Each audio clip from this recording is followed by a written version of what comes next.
Hello everyone, hope so कि सब लोग बहुत अच्छे होंगे। आज 17 सितंबर है, मॉर्निंग का समय है, 6:30 बजे के आसपास समय हो रहा है और ये एक्सक्लूसिव वीडियो शूट हो रहा है आपके लिए। और जैसा कि हम बता दें, हमारे प्रीवियस चैनल को आप लोगों ने बहुत सराहा है, बहुत प्यार दिया है और उसकी संख्या 1000 से ऊपर हो चुकी है। कैरियर जोन ग्रुप में चैनल था, उसमें बहुत सारे लोगों का कमेंट आया कि कुछ जीके एनहांसमेंट के लिए कार्य किया जाए।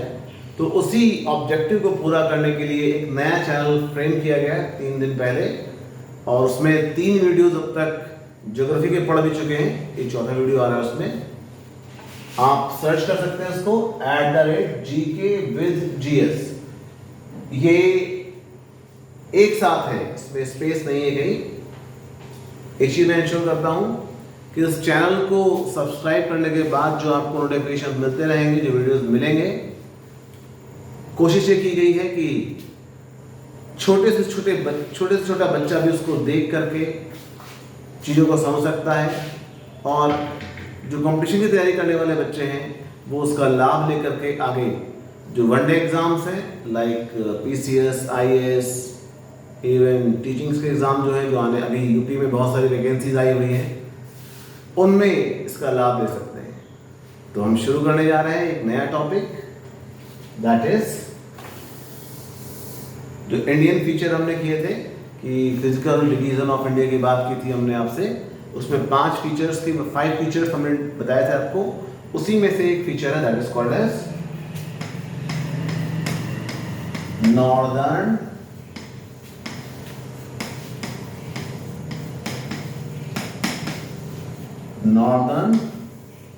माउंटेन्स। नॉर्दर्न माउंटेन्स की बात करें तो थोड़ा सा इंडिया का मैप बना के मैं बताना चाहूंगा हम किस हिस्से की बात कर रहे हैं। मैप कैसे बनाना मैंने कल बताया था, आप प्रैक्टिस कर लीजिएगा।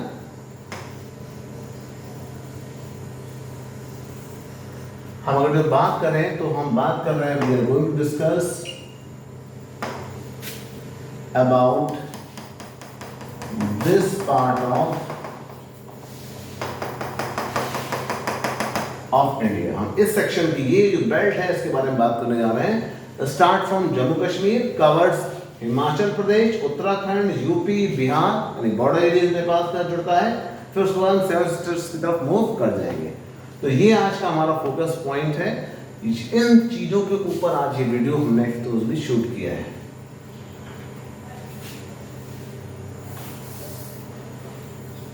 सबसे पहले अगर जो हम बात करें तो हम देखेंगे कि जो नॉर्दर्न माउंटेन्स हैं उसको भी 3 पार्ट्स में डिवाइड किया गया है। तो इसको बेसिकली हम कर सकते हैं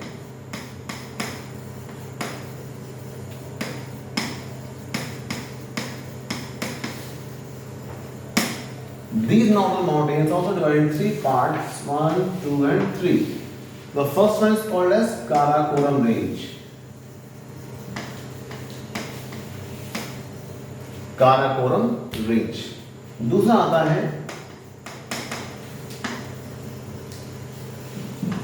हिमालयन माउंटेन्स, और तीसरा आता है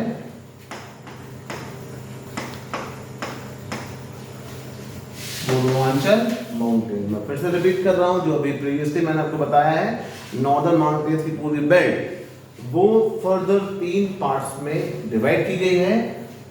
1 बाय 1 करके इसको भी मैप से आपको दिखाएंगे। One is called as Karakoram mountains, second is called as Himalayan mountains and third is known as Purvanchal mountain. अब मैं इसको मैप से आपको दिखाना चाहूंगा।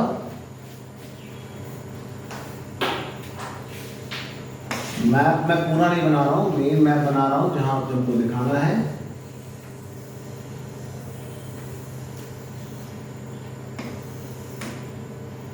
अगर हम बात करें काराकोरम रेंज की, तो ये जो पार्ट है इंडियन सन कॉन्टिनेंट में, this is known as Karakoram range. ऊपर वाला जो J&K का है, पहले जम्मू और कश्मीर 2019 से पहले तक एक राज्य हुआ करता था। वर्तमान समय में इसको संविधान में संशोधन करके इस राज्य को 2019 के बाद से, आप सभी ने इस पे कई सारी मूवीज भी देखी होंगी। एक मूवी आई है आर्टिकल 370, आप मौका लगे तो जरूर देखिएगा। कैसे जम्मू कश्मीर को राज्य से यूनियन टेरिटरी के रूप में कन्वर्ट किया गया, बहुत अच्छे से उस मूवी में दिखाया गया है। मैं फिर से रिपीट कर रहा हूं, मूवी का नाम है आर्टिकल 370, बहुत क्लासिक मूवी है, जरूर देखिएगा। अब हम बात करते हैं कि जम्मू कश्मीर को तोड़ करके इसकी जगह 2 यूनियन टेरिटरीज बना दी गई है। एक है जम्मू कश्मीर अलग है और लद्दाख अलग है। नेक्स्ट आता है इसके बाद हिमालयन रेंज। तो ये जो हिस्सा आप देख रहे हो, ये सारा हिस्सा किसमें काउंट होगा आपका? इसमें काउंट हो जाएगा, हिमालयन रेंज में काउंट हो जाएगा। ठीक है, अभी इसके बारे में हम और बात करेंगे। यहाँ पे चोटियां हैं, इनके बारे में और बात करेंगे। हिमालयन रेंज पे ज़्यादा फोकस होगा हमारा इस बेल्ट पे। ठीक, फिर हम मूव करते हैं। थर्ड सेक्शन में आपसे बात की थी, नोन एज पूर्वांचल माउंटेन्स। ये जो हिस्सा आप देख रहे हो, this is called as Purvanchal mountains. आपको बता दें, जो भारत में एक इंपॉर्टेंट फैक्टर है, जो इंपॉर्टेंट फैक्ट है वो ये है कि एक रिवर फ्लो करती है फ्रॉम दिस रीजन, तिब्बत से यहां से फ्लो करती है, that is known as Tsangpo. Tsangpo ये इसी वाले हिस्से से टर्न करके ऐसे इंडिया में एंटर करके और फिर बांग्लादेश से करके बे ऑफ बंगाल में गिर जाती है। जब ये सांगपो रिवर भारत में आती है तो इसका नाम हो जाता है, आपने पढ़ा होगा, ब्रह्मपुत्र। ब्रह्मपुत्र, ये सब क्वेश्चन यूपीएससी के हैं, कोई ऐसा नहीं कहीं किसी और चीज में आ रहे हैं, सब आपको मिलेगा कहीं कंपटीशन में। जब आप देंगे तब आपको सब पता रहेगा। ये तो तिब्बत के एरिया, चाइना का जो तिब्बत वाला हिस्सा है, वहां पर ब्रह्मपुत्र का नाम है सांगपो। और इस वाले हिस्से से भारत में एंटर करके पूर्वांचल जो रेंज है हिमालयन की या नॉर्दर्न माउंटेन्स की, उससे एंटर करके भारत में एंटर करती है और फिर बे ऑफ बंगाल में जाकर गिरती है। तो ये हो गया आपका जो डिवीजन मैंने बताया आपको, काराकोरम। आई रिपीट, काराकोरम, ये हो जाता आपका हिमालयन, और ये हो जाता आपका पूर्वांचल। पूर्वांचल, ठीक। अभी हम बात करने जा रहे हैं आपसे, आई होप कि सबको समझ में आ गया होगा। आप इसको अच्छे से, इस वीडियो को कई बार रिपीट करके देखेंगे तो और चीजें क्लियर हो जाएंगी।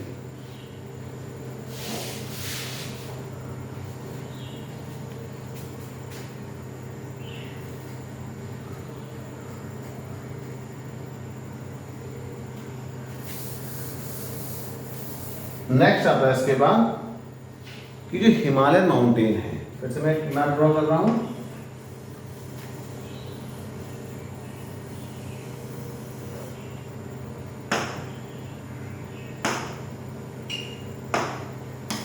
ये वाला जो हिस्सा है, कहा जाता है कि दुनिया के जो हाईएस्ट माउंटेन पीक्स हैं वो इसी हिमालयन माउंटेन रेंज में एग्जिस्ट करते हैं। हिमालय का फॉर्मेशन कैसे हुआ, इसको किसी और वीडियो में आपको शूट करके बताएंगे, how Himalayan mountain were form many crore years before on this globe. अगर हम हिमालय माउंटेन की इस रेंज की बात करें, इस पट्टी की बात करें, तो हिमालय के बारे में मैंने पहले बताया था कि हिमालय माउंटेन सबसे यंगेस्ट माउंटेन है इस अर्थ पे। इसके बाद किसी और पर्वत श्रृंखला का निर्माण पृथ्वी पर नहीं हुआ। सबसे यंगेस्ट माउंटेन है, ये क्वेश्चन अक्सर पूछा जाता है। तो हम बात करते हैं, ये जो पट्टी आप देख रहे हो, ये वाली पट्टी, this strip further divided into 3 parts. अगर हम बात करें,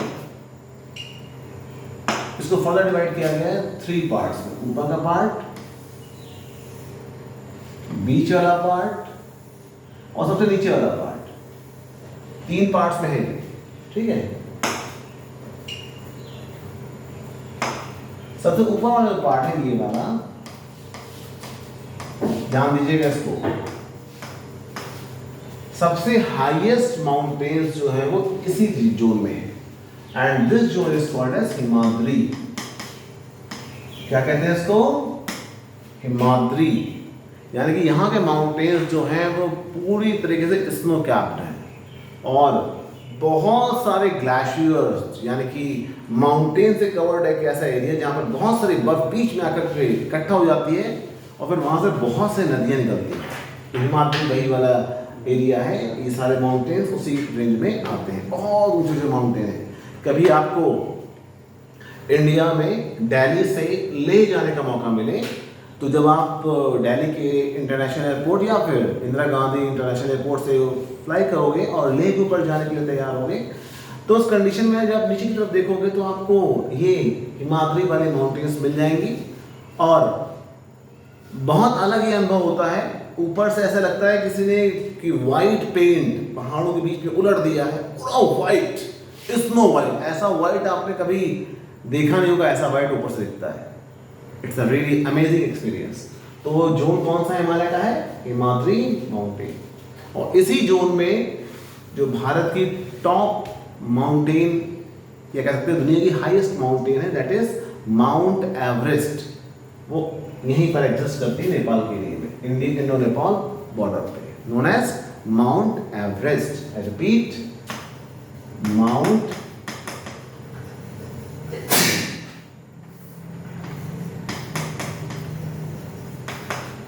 एवरेस्ट। ध्यान रखिएगा, कमेंट सेक्शन में जरूर बताइएगा कि इस माउंटेन का नाम माउंट एवरेस्ट क्यों पड़ा। ये क्वेश्चन आप सभी के लिए है, ये जीके एनहांस करेगा कि why this mountain is called as Mount Everest. दूसरे जोन पे आते हैं हम लोग, कॉल्ड है जो ये वाला आपका पड़ता है, दैट इज नोन एज, ये वाला जो ब्लॉक पड़ता है ये सेकंड वाला, this is known as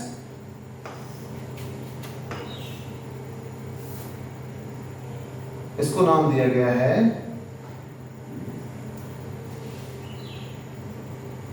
Himachal. It is called as Himachal. ठीक, हिमालय से थोड़ी छोटी पहाड़ियां जो कहां पर है? हिमाचल में, हिमाचल रेंज के रूप में जानते हैं इसको। और जो सबसे छोटी माउंटेन्स है ये वाली, नीचे वाली फोर्टिल्स में पड़ती है। ये सारा का सारा कहां आता है आपका? कॉल्ड एज, इसको बोलते हैं शिवालिक। क्लियर है? तो 3 माउंटेन रेंज हो गई हिमालय में।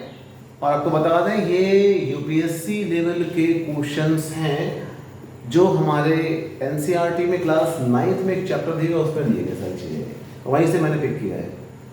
इसीलिए लोग कहते हैं कि जब कोई यूपीएससी तैयारी करने जाता है तो सबसे पहले उसको क्या पढ़ना चाहिए?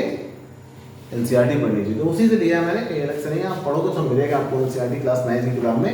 फिर से रिपीट कर रहा हूँ मैं, जो हिमालयन माउंटेन रेंज है उसकी जो एक पट्टी है वो फर्दर उसकी हाइट के आधार पे 3 पार्ट्स में डिवाइड है। ऊपर वाला है आपका हिमाद्री, उससे बीच वाला जो है that is called as Himachal, और सबसे नीचे वाला पट्टी जो है जिसको बोलते हैं शिवालिक। तो ये मैंने डिवीजन आपको बताया है।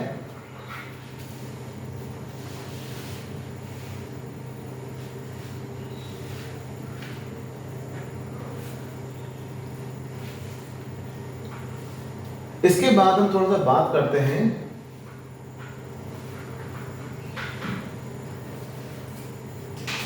जिससे पहले का वीडियो मैंने बनाया था, जिससे पहले का जो मैंने कंटेंट आपको बताया था काराकोरम। ठीक, थोड़ा इसकी लाइफ के बारे में बात कर लेते हैं। जैसे मैंने बताया था आपको कि mount Everest Himalaya mountain range में है, वैसे ही दुनिया की जो दूसरी सबसे ऊंची माउंटेन है that is called as K2 का नाम है। इसको बोलते हैं K2, इसका नाम K2 गॉडविन ऑस्टिन।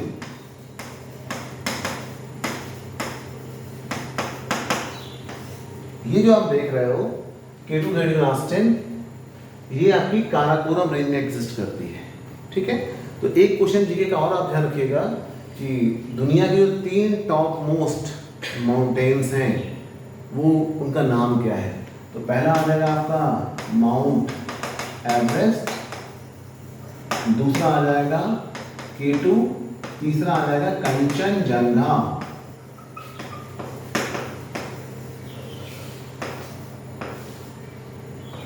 कंचनजंगा।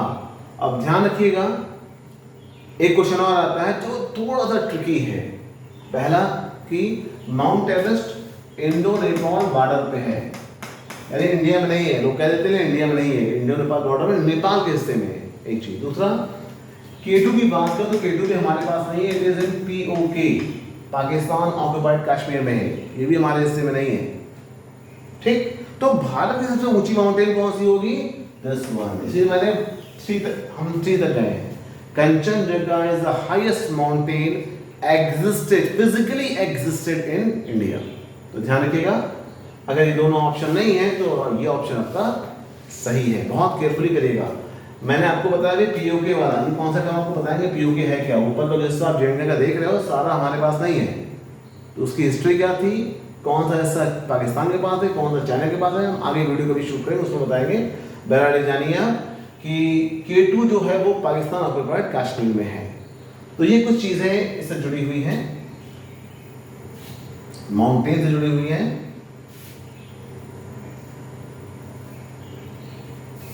इसको रब कर रहा हूं मैं भी।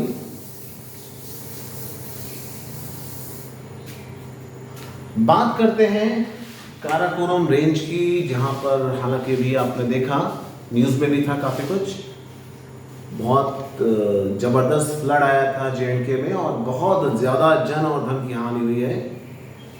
सेम चीज हिमाचल में भी आपको दिखाई दी, उत्तराखंड में भी अक्सर बाढ़ की खबरें आती रहती हैं और जन धन की हानि होती रहती है।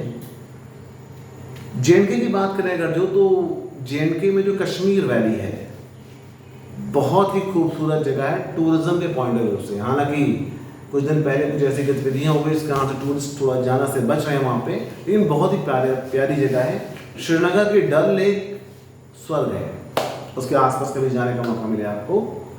इसके अलावा हम बात करें जो एक ऐसा टेरेन है, एक ऐसा क्षेत्र जो बिल्कुल लोगों के होराइजन से या कह सकते हैं उनके जानकारी से छूटा हुआ है, उसकी बात मैं करूंगा, that is Ladakh. That is Ladakh.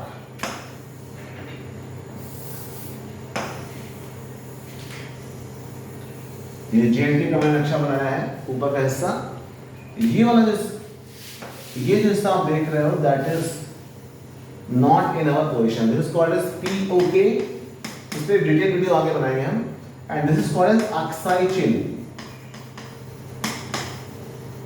China के पास है अक्साई चिन। ये वाला हिस्सा हमारे पास है। पहले राज्य हुआ करता था, बाद में जैसा मैंने बताया वीडियो में आज कि 2019 में राज्य से हटा के तो क्या बना दिया गया है, बिल्कुल सही कहा आपने, यूनियन टेरिटरी। तो उसके 2 हिस्से कर दिए गए हैं, ये वाला जेएंडके कहलाता है और ये वाला लद्दाख कहलाता है। मैं लद्दाख के बारे में बताऊंगा कि ये लद्दाख का एरिया कैसा है और आप जाते हो तो आपको क्या अनुभव होगा। ठीक, पहली चीज, यहाँ के जो माउंटेन्स हैं स्नो कैप्ड है, ब्यूटीफुल माउंटेन्स। लेकिन एक चीज आपको मिसिंग होगी वहां पर, इस जगह पर पहाड़ों पर पेड़ नहीं है। इतना एल्टीट्यूड हाई है कि वहां पर वेजिटेशन हो पाना पॉसिबल नहीं है। एक भी पेड़ आपको इन पहाड़ों के ऊपर नहीं मिलेगा।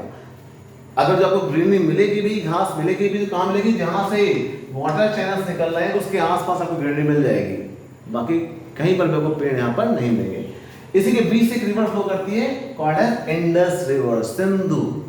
आपको मालूम है, तो आपने पढ़ा भी होगा अपने जूनियर क्लासेस में, क्लास 6 में पढ़ा होगा, क्लास 12th में आप पढ़ रहे होंगे, सिंधु घाटी की सभ्यता। तो वही सिंधु नदी है, ये आगे जाती है ऐसे जेएनपीओ में चली जाती है, फिर यहाँ से आगे चली जाती है पाकिस्तान में। और पाकिस्तान के एरिया में बहुत से लोकेशन थी, जैसे हड़प्पा हुआ, मोहनजोदड़ो हुआ, वो सारे के सारे लोकेशन सिंधु नदी और उसकी सहायक नदियों पर ही विकसित हुई। तो ये वही सिंधु नदी है। लेह की बात अगर जो और करें तो लेह में जो सबसे अच्छा मौसम होता है घूमने का वो होता है जून, जुलाई, अगस्त। इसके पहले जाते हैं तो आपको ठंडक का सामना करना पड़ेगा, उसके बाद जाते हैं तो भी आपको ठंडक का सामना करना पड़ेगा। हालांकि जब आप ले जाएंगे या लद्दाख घूमने जाएंगे तो उस जगह पे आपको दो चीज़ों का ध्यान रखना है। पहला, जब आप फ्लाइट से लैंड करेंगे तो आपको कम से कम 48 घंटे तक होटल में रेस्ट करना है। क्यों? क्योंकि वहाँ पर ऑक्सीजन लेवल बहुत डाउन है, वहाँ पर आपको सांस लेने में दिक्कत होने लगेगी। कई बार ऐसा होता है वहाँ पर देखा गया, ऑब्जर्व किया गया है कि लोग गर्मियों में यानी कि मई जून में वहाँ पहुँचे, नीचे के हिस्सों में यानी उत्तर भारत में बहुत गर्मी होती है, वहाँ पहुँचते हैं, प्लीजेंट वेदर होता है, बढ़िया ठंडक होती है, तो वहाँ पे लोग तुरंत घूमने निकल जाते हैं और ऐसे में बीमार पड़ते हैं और फिर वहाँ पर जो डिस्ट्रिक्ट हॉस्पिटल है वहाँ पर उनको एडमिट होना पड़ता है। तो आप लोग ध्यान रखेंगे इस चीज़ का, जब भी ले जाएंगे, लेह हो या कारगिल हो, वहाँ पर जाने के बाद उसको प्रॉपरली रेस्ट करेंगे, फिर कहीं घूमने के लिए जाएंगे। लेह के बारे में मैं एक सेपरेट वीडियो बनाऊंगा कि लेह में कौन कौन सी चीज़ें घूमने वाली हैं। बहुत प्यारी जगह है, मौका मिले तो एक बार देख करके आइए। ऐसा लैंड, ऐसा टेराइन आपने पहले कभी नहीं देखा होगा।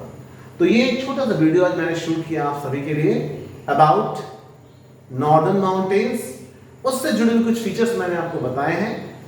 आगे वीडियोस और इस पर डालेंगे, आप इसको एंजॉय करेंगे और नॉलेज जो आपको मिल रही है, हमेशा ध्यान रखिए नॉलेज कभी भी अपने पास उसको बंद करके नहीं रखते। आप जितना उसको फैलाओगे उतना आपका खुद का डेवलपमेंट होगा, खुद का विकास होगा। और इस चैनल को आप सब्सक्राइब करिए, लाइक करिए और अपने जानने वालों तक पहुंचाइए ताकि वो भी इन सारे वीडियोस को देख करके लाभान्वित हो सके। जय हिंद, जय भारत।